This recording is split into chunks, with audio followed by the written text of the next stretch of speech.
আসসালামু আলাইকুম। আজকে আমরা সূচক নিয়ে কথাবার্তা বলবো। তার আগে একটু বলি, আমরা সবাই চাকরির জন্য প্রিপারেশন নিচ্ছি বা অনেক বেশি ম্যাথ নিয়ে চিন্তা ভাবনা করতেছি, বাট পেরে উঠতে পারতেছি না। ম্যাথ অনেক কঠিন লাগে। এই ব্যাপারগুলো আসলে আমাদের মধ্যে প্রায়শই বিদ্যমান থাকে। আমরা বেসিক থেকেই শুরু করতে চাই। বারবার আমরা ইউটিউবে ভিডিও খুঁজি যে আমরা একদম টোটাল 9-10-এর যে বইটা আছে এই বইটা কমপ্লিট থাকবে এবং আমাদের বেসটা অনেক ক্লিয়ার হবে। বা আমি এর আগে ম্যাথ নিয়ে কোনো ওইভাবে আমার বেস নাই, তো আমরা সার্চ করি যে একটু কোথায় পাবো যে টোটাল আমাদের বেসিক সহ ম্যাথগুলো ক্লিয়ার থাকবে। তো এরই ধারাবাহিকতায় আমরা চেষ্টা করতেছি যে আজকের পর থেকে ইনশাল্লাহ র্যান্ডম ভিডিও দেওয়ার এবং টোটাল 9-10-এর যে বইটা আছে ওই বইটা কমপ্লিট করার। আশা করছি যে এই 9-10-এর এই ক্লাসগুলো করার পরে যে বই আছে আমাদের, এই বইটা ক্লিয়ার করার পরে আমাদের বেসটা মোটামুটি ক্লিয়ার থাকবে এবং আমরা অ্যান্সার করার ট্রাই করব। দেখা যাক কী হয়। তো আমরা বিভিন্ন কোশ্চেন সলভও করব। এর পাশাপাশি যেখানে যেখানে কোশ্চেন এসছে, যে কোশ্চেনগুলো বেশি এসছে ওই কোশ্চেনগুলো আমরা সলভ করার ট্রাই করবো। তো আমরা একটু শুরু করি। আমাদের সূচকের যে ব্যাপারটা আছে, সূচকের কিছু সূত্র আছে, এই সূত্রগুলো আমাদের মুখস্থ থাকতে হবে। তো আমরা দেখতে পাচ্ছি a⁻0 = 1 আমি লিখে রাখছি। a⁻0 = 1 = not 0, অর্থাৎ সামথিং টু দি পাওয়ার 0 = 1। কোনো কিছুর পাওয়ার যদি 0 হয় ওটা আমরা 1 লিখব। তাহলে আমরা যদি 2 লিখতাম এবং তার পাওয়ার যদি 0 দিতাম তাহলে তার মানটা কত হইতো? 1 হতো। ঠিক একইভাবে আমি যদি x লিখতাম তার পাওয়ার 0 দিলে 1 হইতো। আমি যদি হাফ দিতাম তার পাওয়ারও 0 দিতাম তাতেও কি হতো? 1ই হতো। আমি যদি y⁻0 দিতাম তাতেও কত হতো? 1 হইতো। আমি যদি z⁻0 দিতাম তাহলেও 1 হইতো। আশা করছি আমরা এই সূত্রটা নিয়ে একটা আইডিয়া পেয়ে গেলাম। আচ্ছা, আমরা একটা কাজ করব, প্রথমে দেখব, তারপরে আমরা একটু লিখব। আর ম্যাথ টোটালি একটা প্র্যাকটিসের ব্যাপার। আমরা যারাই একটু ম্যাথে দুর্বল আছি তারা আমরা বারবার প্র্যাকটিস করব। আমরা যেটা শিখলাম ওইটা যদি প্র্যাকটিস করি আমাদের আশা করি কোনো গ্যাপ থাকবে না। যাই হোক, এরপরে আমরা নতুন আরেকটা সূত্র দেখতে চাই। সেই সূত্রটা হচ্ছে a⁻m আর a⁻n। প্রথমে আমরা টু দি পাওয়ার বলছি। সূচক মূলত জিনিসটা, রিপ্রেজেন্টেশন জিনিসটা কি দেখি আমরা একটু। সে x⁻y, অর্থাৎ আমরা পড়ি এটাকে কিভাবে? x⁻y পড়ি। x এইখানে বেস বা ভিত্তি, এই x এখানে কি? বেস বা ভিত্তি। আর ওয়াইটা হচ্ছে পাওয়ার বা শক্তি বা সূচক বা ঘাত। পাওয়ার বা শক্তি বা সূচক বা ঘাত, ঠিক আছে কিনা? তো এইটাকে এইভাবে পড়ি, এক্স এর পাওয়ার কত? ওয়াই। এক্স এর শক্তি কত? ওয়াই। এক্স এর সূচক কত? ওয়াই। এক্স এর ঘাত কত? ওয়াই। অর্থাৎ এই একজনের তো অসংখ্য নাম থাকতে পারে, আমরা ওই ওয়াইয়ের 4টা নাম দিয়ে রাখতে পারবো। ও যদি কাঁধের উপরে থাকে, আমি এটাকে ওই ঘাড় বলি, আমার ঘাড়ের উপরে আছে। আর এক্স যেটা আছে এটা বেস বা ভিত্তি। এখন যে সূত্রটা আমরা দেখতেছি সেটা কি দেখতেছি? বেসটা দেখি তো। এটাকে বেস বলে, এটাকে পাওয়ার বলে, এটাকে বেস বলে, এটাকে পাওয়ার বলে, বা এটাকে ভিত্তি বলে, এটাকে সূচক, শক্তি, ঘাত, পাওয়ার সবই বলে। যাই হোক, আমার বেসটা কি সেম আছে না? বেস যদি সেম থাকে, পাওয়ারে আলাদা আলাদা জিনিস থাকুক বা এক জিনিস থাকুক দেখার ব্যাপার না। সূত্র হচ্ছে বেসটাকে লিখবো এবং পাওয়ারটা যোগ করে দিব। তাহলে বাংলায় আমরা কি বলতেছি? ভিত্তি যদি একই হয় পাওয়ার 2টা যোগ করে দিব। ভিত্তি যদি একই হয় গুণের সময় পাওয়ারটা যোগ করে দিব। আমরা বাংলায় এটা লিখে রাখতে পারি, ভিত্তি যদি একই হয় গুণের সময় পাওয়ার যোগ। গুণের সময় পাওয়ার যোগ। ভিত্তি যদি একই হয় গুণের সময় কি হবে? পাওয়ার যোগ হবে। তাহলে আমরা একটু এই সূত্রের ইমপ্লিমেন্টেশন দেখি। 2⁻m আর 2⁻n আছে। দেখি তো, এটাকে ভিত্তি বলে, এটাকে পাওয়ার বলে, এটাকে ভিত্তি বলে, এটাকে পাওয়ার বলে। তাহলে ভিত্তি একই আছে, পাওয়ার যা আছে তাই, ওটা বড় বিষয় না। ভিত্তি একই থাকলে ভিত্তিটা লিখবো এবং পাওয়ার যে 2টা আছে ওই 2টা আমরা কি করে দিব? যোগ করে দিব। আশা করছি বুঝতে পারছি। এখন আমাদের যদি এমন থাকে 2⁵ × 2�7, আমরা কি করব? ভিত্তি দেখবো, ভিত্তির দিকে তাকাবো। আমাদের প্রথম কাজ হচ্ছে ভিত্তির দিকে তাকানো। ভিত্তিটা দেখতে পাচ্ছি কত, 2। ভিত্তি একই আছে, তাহলে পাওয়ারটা আমরা কি করে দিব, যোগ করে দিব। 5 আর 7 যোগ করলে 2 টু দি পাওয়ার 12 হয়। আমরা পারবো কি পারবো না, আশা করছি পারবো। আচ্ছা, এখন 2 টু দি পাওয়ার 3 আছে, 2 স্কোয়ার আছে, তাহলে কি হবে? তাহলে কিছুই হবে না, যা হবে তাই হবে। আচ্ছা, ভিত্তি কি আমার এক আছে? অবশ্যই এক আছে। তাহলে ভিত্তি যদি এক থাকে তাহলে পাওয়ারে আমি কি করে দেবো, 3 আর এই যে এই পাওয়ার আর এই পাওয়ার আমি কি করে দিলাম, একটা ভিত্তি লিখে উপরে ঘাটের উপরে কি করে দিলাম, যোগ করে দিলাম। ঠিক একইভাবে 2 টু দি পাওয়ার 5 হয়ে গেল। আচ্ছা, আমরা কি এইভাবে লিখতে পারি 2 টু দি পাওয়ার 5 ইন্টু 2? আচ্ছা, এখন এখানে আরেকটা সূত্র ইউজ করব। কোনো কিছুর উপরে পাওয়ার 1 মানে হচ্ছে ওই জিনিসটাই, অর্থাৎ এর উপরে পাওয়ার যদি 1 থাকে তাহলে এই হবে। ঠিক একইভাবে আমি যদি বলি 2-র উপরে 1 আছে মানে 2 হবে, এক্সের উপরে 1 আছে মানে এক্স হবে, ওয়াই এর উপরে 1 আছে মানে ওয়াই হবে। আমি একটু পরপর তুলে নেব, হ্যাঁ? তাহলে আমি একটু মুছে দিই এই ব্যাপারটা। তাহলে আমরা কি দেখতে পাচ্ছি, কোনো কিছুর উপরে যদি পাওয়ার 1 হয় তাহলে ওই জিনিসটাই হয়, অর্থাৎ আমির উপরে যদি 1 হয় তাহলে আমিই থাকবো, ব্যাপারটা এরকম। ঠিক একইভাবে কিছু নেই মানে তার ঘাড়ের উপরে কত, এই কথাটা উল্টোভাবে বলতে পারি না। কিছু নেই মানে তার ঘাড়ের উপরে কত থাকে, 1 থাকে পাওয়ার হিসেবে। তাহলে আমার যে এই যে 2 টু দি পাওয়ার 5 আছে আর 2 টু দি পাওয়ার কিছু নেই মানে কত আছে, 1 আছে। কিছু নেই মানে কত থাকবে, ঘাড়ের উপরে 1 থাকবে। তাহলে ভিত্তি তো একই আছে, তাহলে ভিত্তি একটা লিখবো, পাওয়ারটা কি করে দিব, যোগ করে দেবো। তাহলে 5 আর 1 কত হয়, 6 হয়। আশা করছি আমরা ভিত্তি যদি একই থাকে পাওয়ার যোগ হয়, এই ব্যাপারটা বুঝতে পেরেছি। ওকে, এখন আমরা দেখব নতুন আরেকটা সূত্র। এখন ভিত্তি যদি একই হয়, পাওয়ারটা যদি এরকম থেকে ভাগ আকারে থাকে, অর্থাৎ নিচে আর উপরে, আমি নিচে একটা সূচক আছে, উপরেও একটা সূচক আছে, অর্থাৎ উপরেও একটা সূচক নিচেও একটা সূচক। এই সূচকগুলোর দিকে যদি তাকাই তাহলে কি দেখতে পাচ্ছি, দেখতে পাচ্ছি আমার এইটা হচ্ছে বেস, এইটা হচ্ছে পাওয়ার, এটা বেস এটা পাওয়ার, তাই তো, তাই কি না? তাহলে আমরা দেখতে পাচ্ছি বেসটা কি আছে, সেম আছে। বেস যদি সেম থাকে, ভাগের সময় পাওয়ারটার সূত্র হচ্ছে বিয়োগ হয়। সূত্র কি হয়, বিয়োগ হয়। তাহলে আমরা এখানে একটা নোট লিখতে পারি যে ভিত্তি যদি একই থাকে, ভাগের সময় পাওয়ার বিয়োগ। ভিত্তি যদি একই থাকে, ভাগের সময় পাওয়ার বিয়োগ, ভাগের সময় পাওয়ার বিয়োগ। ঠিক একইভাবে আমরা কিছু ইমপ্লিমেন্টেশন দেখি ব্যাপারগুলোর। 2 টু দি পাওয়ার 7 আছে, 2 টু দি পাওয়ার 3 আছে, তাহলে কি হবে, তাহলে হবে ভিত্তি দেখি তো, নিচেও ভিত্তি 2, উপরেও ভিত্তি 2, নিচে 2 টু দি পাওয়ার 3 আছে, উপরে 2 টু দি পাওয়ার 7 আছে, তাহলে এর ভিত্তিও 2 এর ভিত্তিও 2। তাহলে ভিত্তি যদি একই থাকে ওই একটা ভিত্তি লিখবো, এবং উপরে কত আছে, পাওয়ার 7, যেহেতু এইটা একটা ভাগের দাগ, ঠিক একইভাবে আমরা 7 মাইনাস 3 করবো।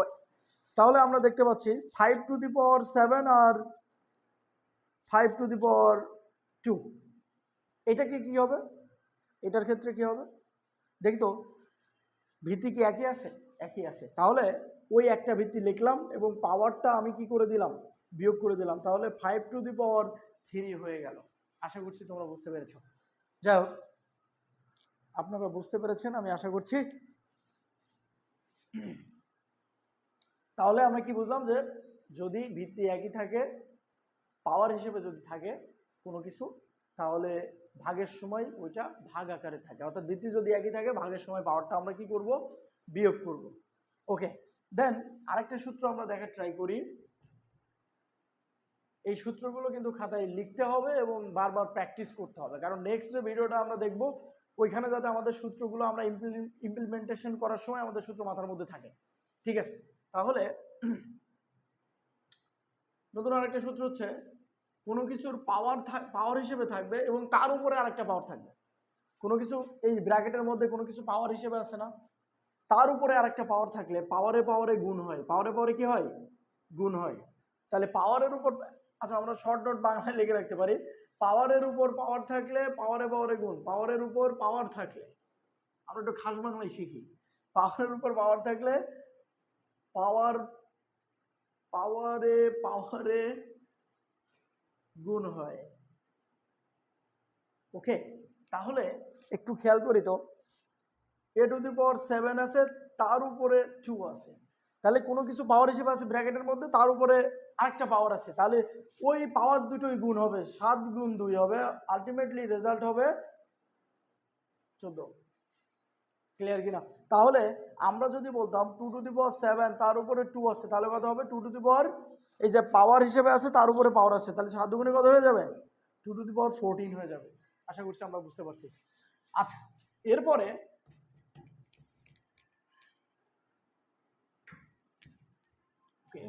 এরপরে আমরা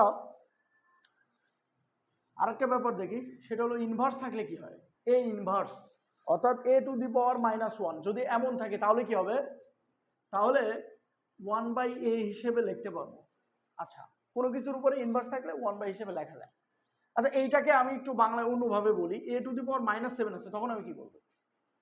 আমি বলি এই মাইনাসের জন্য আমি নিই 1/1 দিয়ে নিচে একটা দাগ দিই, এরপরে এইটা কি a টু দি পাওয়ার -7 ছিল না, ওই মাইনাসের কাজ তো আমি করে ফেলাইছি, বাকি জিনিসটা আমি নিচে লিখে দিই, অর্থাৎ 1/a টু দি পাওয়ার 7। ঠিক একইভাবে x to the power -y যদি থাকতো, আমি এই মাইনাসটার জন্য, অর্থাৎ পাওয়ারে যদি তার আগে কোনো কিছু পাওয়ার হিসেবে আছে, তার আগে মাইনাস আছে, কোনো কিছু পাওয়ার হিসেবে কত আছে? y, তার আগে মাইনাস আছে না, ওই মাইনাসটার জন্য আমরা 1/, দিলাম, আর নিচে যেহেতু মাইনাসের কাজ আমি করে ফেলছি, নিচে ওই পার্টটা সহ মূল জিনিসটা লিখে দিব। কথা ক্লিয়ার কি ক্লিয়ার না? তাহলে একইভাবে a টু দি পাওয়ার -9 যদি হয়, তাহলে 1/, কত হবে আমরা এখন বলে ফেলতে পারবো। মাইনাসের জন্য 1 একটা দাগ দিয়ে দিচ্ছি নিচে, ভাগের দাগ, এরপর a টু দি পাওয়ার 9, তাহলে a টু দি পাওয়ার -10 যদি হতো, তাহলে 1/a টু দি পাওয়ার কত হতো? 10 হইতো। ক্লিয়ার কি ক্লিয়ার না? আশা করছি বুঝতে পারছি। এখন এই জিনিসটাই যদি উল্টা করে হইতো, কোনো কিছু 1/a টু দি পাওয়ার 9 আছে, তাহলে আমি কি লিখবো?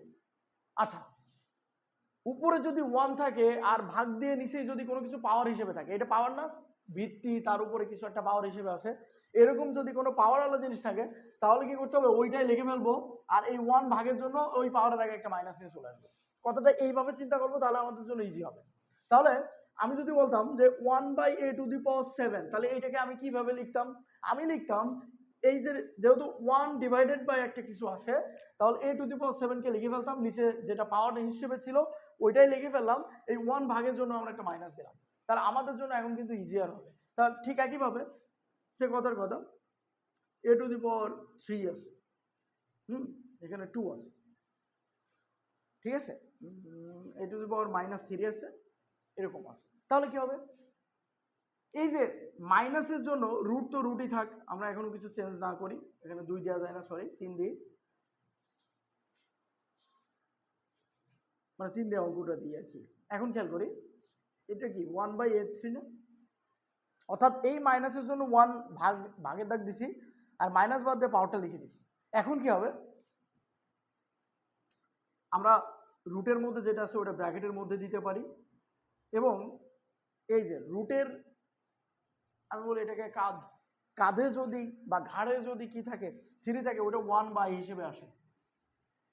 এটা আলাদা সূত্র, এটা নিয়ে এখন আর কথা বলছি না, বাট আমি যেটা বোঝানোর ট্রাই করলাম যে a টু দি পাওয়ার -3 যদি এইভাবে থাকে, মাইনাসের জন্য 1/, দিয়ে a টু দি পাওয়ার 3 আমরা দিতে পারি। এখন আমরা একটা জিনিস দেখি, যদি কোনো কিছু গুণ আকারে থাকে এবং তার উপরে যদি পাওয়ার থাকে, এটা আরেকটা সূত্র, তাহলে কি হবে? যদি দুইটা জিনিস ব্র্যাকেটের মধ্যে গুণ আকারে থাকে এবং তার উপরে পাওয়ার থাকে, পাওয়ারটা এর উপরেও দিতে হয় গুণ অবস্থায়, বির উপরেও দিতে হয় গুণ অবস্থায়। আশা করছি বুঝতে পারছি। আবার আরেকটা সূত্র আছে, দুটো জিনিস যদি ভাগ আকারে থাকে, তার উপরেও যদি পাওয়ার থাকে, তাহলে ওই দুটা ভাগ অবস্থায় পাওয়ার হিসেবে বসে যাবে ওদের দুজনের ঘাড়ের উপর। ওদের দুইজনের ঘাড়ের উপর, এ আর বির ঘাড়ের উপরে ওই পাওয়ারটা বসে যাবে যদি ব্র্যাকেটের মধ্যে পাওয়ারটা ভাগ আকারে থাকে। ঠিক আছে কিনা? এখন তাহলে এইটার ইমপ্লিমেন্টেশনটা কেমন হবে? 2 গুণ 3, তার পাওয়ার যদি কত থাকে? 7 থাকে, তাহলে কি হবে? এই 7টা 2 এর উপরেও আসবে, গুণ অবস্থায় 3 এর উপরেও আসবে, বা 2/3 টু দি পাওয়ার 7 থাকলে এটাও কিন্তু 2 to the power 7, 3 to the পাওয়ার 7ই থাকতো। অর্থাৎ এই যে দুটো গুণ অবস্থায় আছে, তার উপর পাওয়ার থাকলে পাওয়ারটা 2 এর উপরে আসে, 3 এর উপরেও আসে। আচ্ছা, 2/3, এই যে দুইটা জিনিস ভাগ আকারে আছে, তাহলে 2 এর উপরেও 7 আসবে, 3 এর উপরে 7 আসবে, বাট ভাগ আকারেই আসবে। আশা করছি আমরা বুঝতে পারছি। এখন আরেকটা জিনিস দেখব,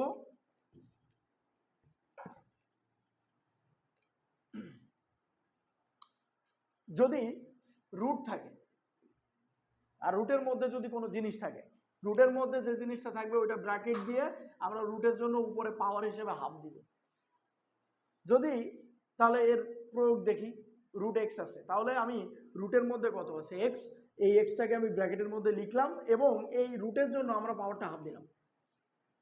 ওকে, তাহলে রুট থাকলে আমরা কি দেব, ব্র্যাকেট দিয়ে ঘাড়ের উপরে বা পাওয়ার হিসেবে কি দেব, হাফ দিব।